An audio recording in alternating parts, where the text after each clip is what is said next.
Oh, good morning. Trying to stay warm. Hope everybody survived the winter storms that have been happening lately. We kind of dodged a bullet in our area of the country, but I know a lot of people didn't. So hoping that everybody is well and I got through it okay. So anyway, if you clicked because of the thumbnail, you kind of saw some of the angst that I've had in the last week or so. By the way, welcome to Second Act Workshop. This channel is kind of dedicated to reinventing myself after retirement. And I retired at the end of 2025. Actually, my last official day was the December 31st of 2025.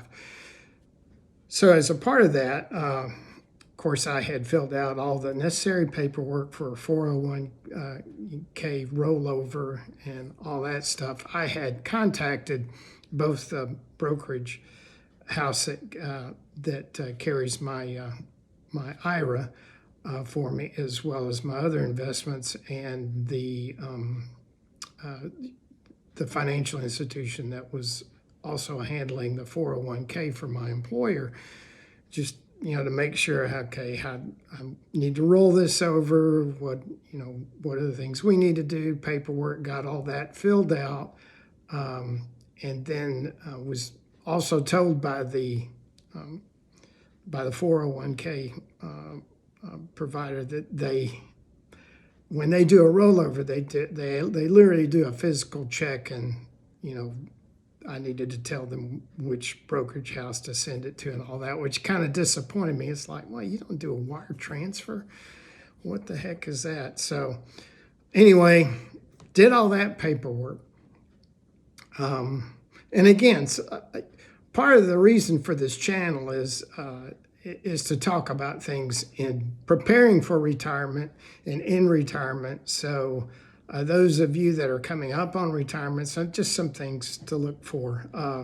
Everybody's situation is different. I'm just relaying what's happened to me.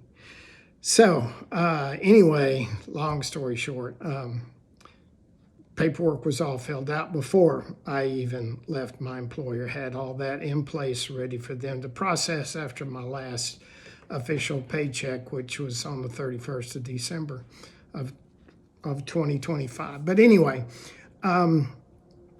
so about a week or so later, I did get a message, from HR that was saying that, by the way, we've processed the paperwork and sent it off, to the 401k provider. So anyway, let my brokerage house know, hey, it's being processed. And I guess that was around the 7th of January, 8th, maybe. Waited, kept letting them know that, hey, I know it's going to take a while because apparently they do a check and send it by snail mail. But anyway, of course, my brokerage house was letting me know every few days, hey, we still haven't seen anything. Just letting you know. As soon as we get it, we'll deposit to your IRA and we'll be good. So I think it was last Friday. So again, we're talking about the 6th or 7th when all this was sent off. So last Friday, that was today's the 27th of January. So last Friday, finally, actually, let me go back a little bit. Sorry, I'm jumping around a little bit, but about Tuesday of last week, so a week ago, I look at my regular 401k account online, and it says zero balance.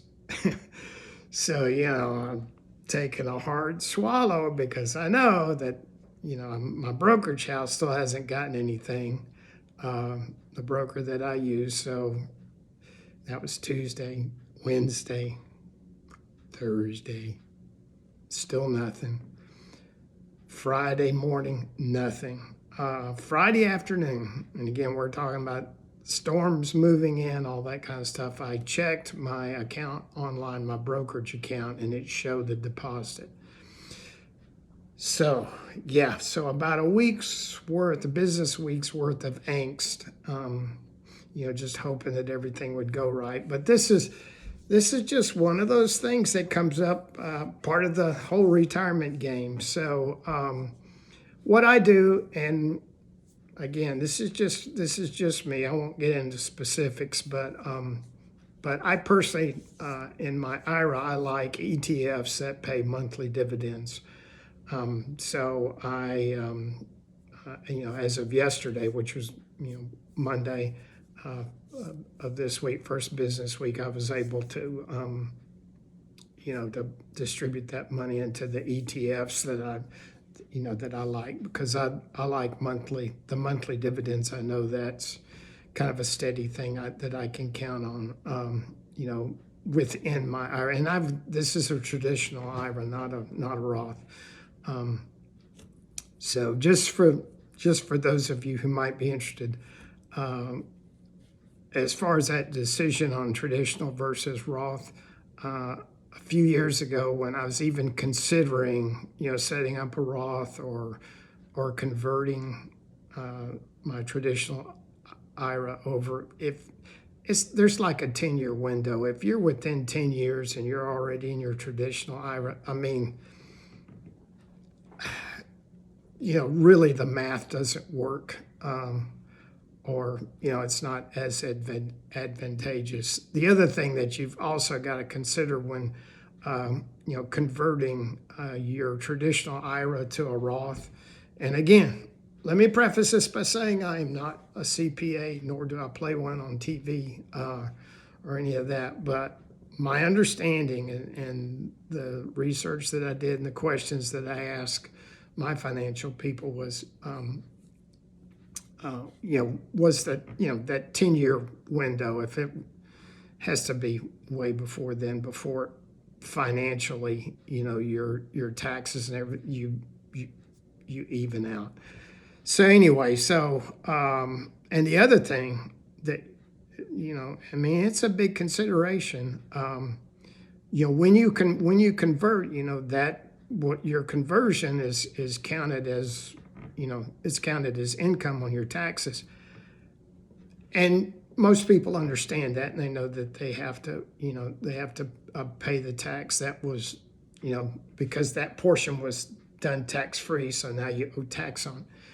But that's not the only thing. It also affects your taxable income, which, again, is within the last 2 years of your Medicare and things like that. As far as your income levels determine your Medicare premiums, and so they go back 2 years. So if you're converting IRA funds to a Roth in that 2 years right before you take Medicare at 65, you're affecting, or you could be affecting, let's say that, you could be affecting what Medicare premiums you pay, based on that level.